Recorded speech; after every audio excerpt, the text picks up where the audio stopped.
Die oud-koerantman Tim Du Plessis skryf gister in 'n rapport dat AfriForum en Solidariteit slegs namens hul lede praat. Word die indruk egter geskep dat hierdie organisasies namens alle Afrikaners die spreekbeurt het. My paneel om dit te bespreek is die kommentator en regsgeleerde Frederik van Dijk, Herman Pretorius van die Instituut vir Rasseverhoudinge en die historikus Dr. Lindie Koorts. Lindie, so jy het onlangs geskryf op IOL oor 'n soort woede wat heers oor AfriForum en Solidariteit se besoek aan Amerika. Dink jy hulle het ooit voorgegee asof hulle namens enigiemand anders behalwe hulle lede praat? So hier is die dilemma. Hulle sê of hulle beeld hulle verteenwoordiging uit na gelang van die situasie. En dit wissel as mense hulle uitlatings baie mooi nagaan. Byvoorbeeld verlede jaar toe die Afrikanerverklaring uitgereik is, toe het hulle by die uitreiking van die verklaring gesê die organisasies hier ter sprake verteenwoordig nagenoeg 2 miljoen Afrikaners. Daar is net 2,7 miljoen wit Afrikaners in Suid-Afrika. En as 'n mens kyk na die organisasies wat daardie verklaring onderteken het, is die enigste organisasie wat nie in die solidariteitsstal was nie, die Afrikanerbond, wat 'n baie klein organisasie is. Dan gaan kyk 'n mens na hulle webwerf. Mens sal sien die vakbond self dui aan dat hy 200,000 lede het. AfriForum se webwerf wys nie duidelik hoeveel lede hy het nie. Dan sal hulle sê, goed, hulle het min of meer 50 organisasies wat onder hulle sorteer, maar die volledige lys word nie aangedui nie. Wat 'n mens dan sien is, dit spring van die 200,000 lede van die vakbond na 600,000 lede. Maar die volgende oomblik sal daar gesê word, dis nie 600,000 lede nie, dis 600,000 gesinne, wat onmiddellik met 3 of 4 vermenigvuldig kan word, om dan nou die meerderheid van Afrikaners te verteenwoordig. Hulle sal dan sê, ons praat net volgens namens ons lede, maar in 'n onderhoud verlede week op RSG, het Flip Buys byvoorbeeld aan die joernalis Pieter Steyn gesê, hulle beeld van die organisasie is dat hulle sal nie die uiterste 10% aan die regterkant kan verteenwoordig nie, en ook nie die uiterste 10% aan die linkerkant nie. Hulle is 'n 80% organisasie, en sy woorde, hy glo hulle het dit bereik. So, ek wil sê, wanneer hulle gekritiseer word, sal hulle sê, ons praat slegs namens ons lede. Maar wanneer hulle self dan in die openbaar handhaaf, of hulle verteenwoordiging probeer oordra, dan spring die getalle blitsvinnig. Frederik, jy het geskryf op Netwerk 24 dat daar 'n soort spanning is tussen Afrikaanse of Afrikaner intelligentsia en die Afrikaner werkersklas. Is dit waarom jy dink daar soveel omstredenheid is oor Solidariteit en AfriForum se besoek aan Amerika en dit wat hulle daar, die boodskap wat hulle oorgedra het? Ja, ek dink dit kan beslis 'n faktor wees.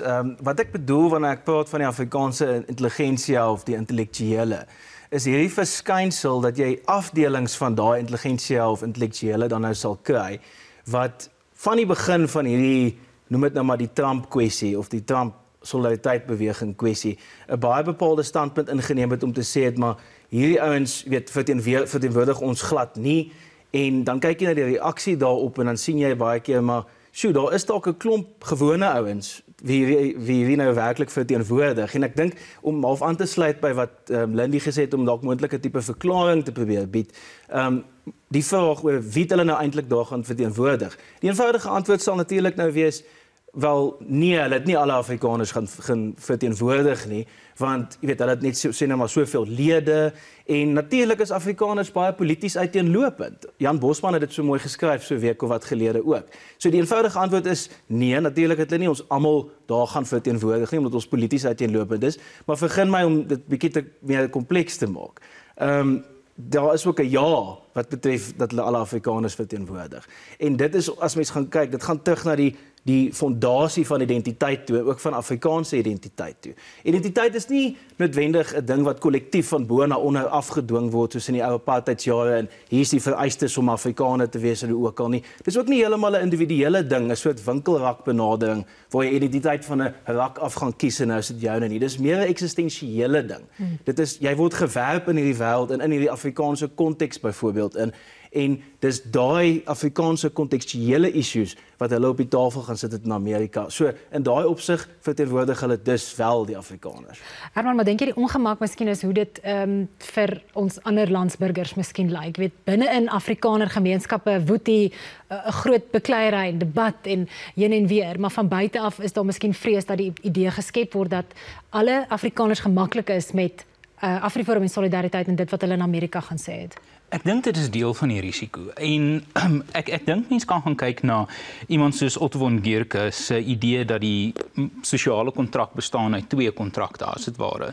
Jy het jou Gesellschaftsvertrag, jou gemeenskapspakt en dan het jy jou Herrschaftsvertrag, jou heerskappypakt. En wat ons in Suid-Afrika mee sit na die 96 grondwet is 'n baie goeie herrschaftsvertrag, 'n baie goeie indeling en strukturering van staatsmag. Die probleem waarmee ons sit in die Gesellschaftsvertrag afdeling is dat die woorde van ons, die mense van Suid-Afrika, we the people, is nog nie duidelik gedefinieer nie. So wanneer ons dan insidente kry waar ek dink die Trump-withuis verkeerdelik Afrikaner swaar kry, isoleer uit die groter Suid-Afrikaanse prentjie, ondermyn dit, nie noodwendig nasiebou nie, ek haat die idee nasiebou, dit voel baie maatskaplike ingenieurswese tipe stories, maar dit ondermyn die konsep van, is daar iets soos 'n gedeelde Suid-Afrikaanse identiteit, is daar iets soos 'n Suid-Afrikaanse Gesellschaftsvertrag, en ek dink solidariteit, die solidariteitbeweging doen baie goeie werk en ek dink daar is baie goeders waarmee ek met hulle saamstem, maar in die memorandum wat oorhandig is aan die Withuis, was ek 'n bietjie geafronteer deur die Afrikaner-sentriese aard daarvan.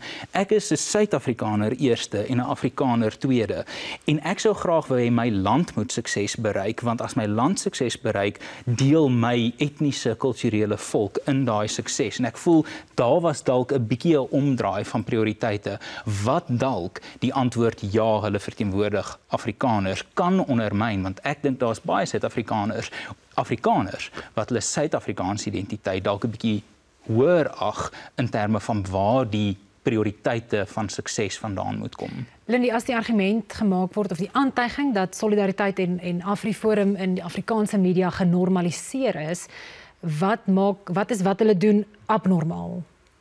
Wel, dis 'n kom ek sê dit, hulle sê dit ook duidelik, hulle is nie 'n politieke party nie, maar ek verwys dan nou weer eens na Flip Buys se onderhoud verlede week, waarin hy sê ons is 'n politieke rolspeler. En dan, ek dink solidariteit in ons Suid-Afrikaanse konteks, ons het almal vryheid van spraak, ons het almal vryheid van assosiasie. Daar is vryheid van die media.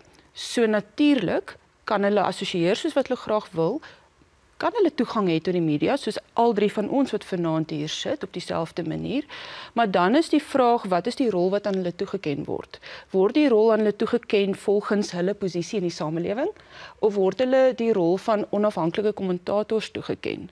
En dikwels sal 'n mens sien dat vele van solidariteit se kundiges word as onafhanklike kommentators gebruik. Kan jy my voorbeelde gee daarvan? Ek wil net sê, jy weet op ons program, ons het al een so kommentator gehad, Jaco Kleinhans, en nog elke keer wat ons hom het om te praat oor internasionale politiek, selfs soms plaaslik, stel ons dit baie duidelik dat hy 'n lid is van Solidariteit of aan die stuur staan van hulle departement van internasionale betrekkinge. Jy weet, en ek vertrou dat my kykers ingelig genoeg is en intelligent genoeg is om te besef dit is die perspektief vanuit waar hy gesels. Maar presies dit.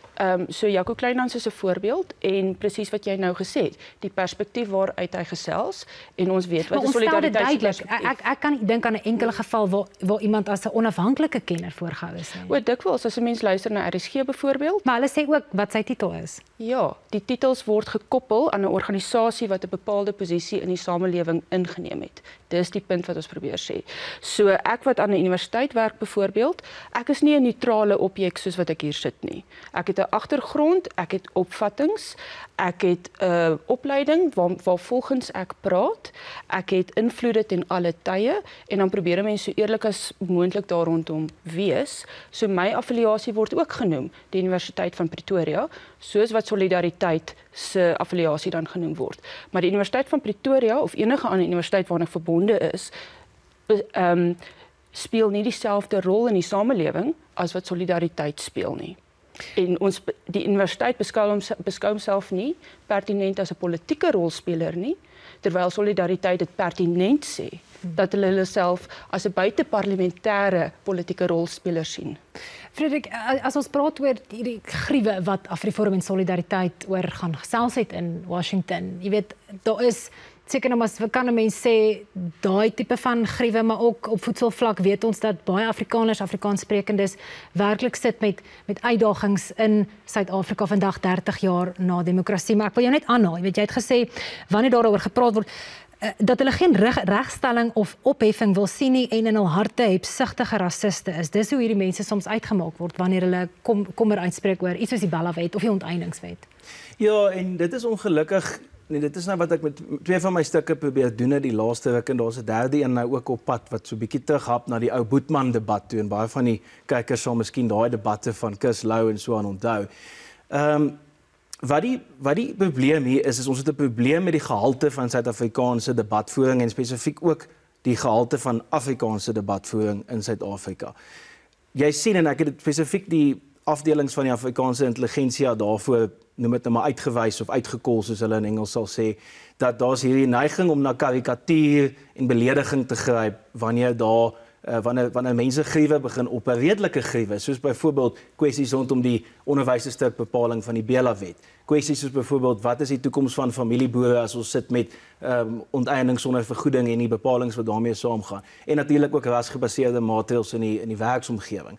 Die oomblik wanneer mense redelike argumente op oor hierdie kwessies en begin sê maar luister, hier's dalk 'n probleem, is daar miskien ander forme van regstelling wat kan plaasvind, is daar ander kreatiewe maniere hoe Suid-Afrikaners saam kan werk om oplossings vir die goed te vind, dan sal hierdie neiging veral en ek hou nie baie van daai tipe terminologie nie, maar jy weet veral onder die linksprogressiewe kant van die Afrikaanse intelligensia, waar daar gesê word maar jy weet hierdie ouens is rassiste en hulle is hebsugtig en hulle doen dit, hulle doen dat. Maar daai Afrikaanse werkersklas dikwels 'n baie meer konservatiewe kiesafdeling of constituency, daai mense is die mense wat die swaarste gekry het.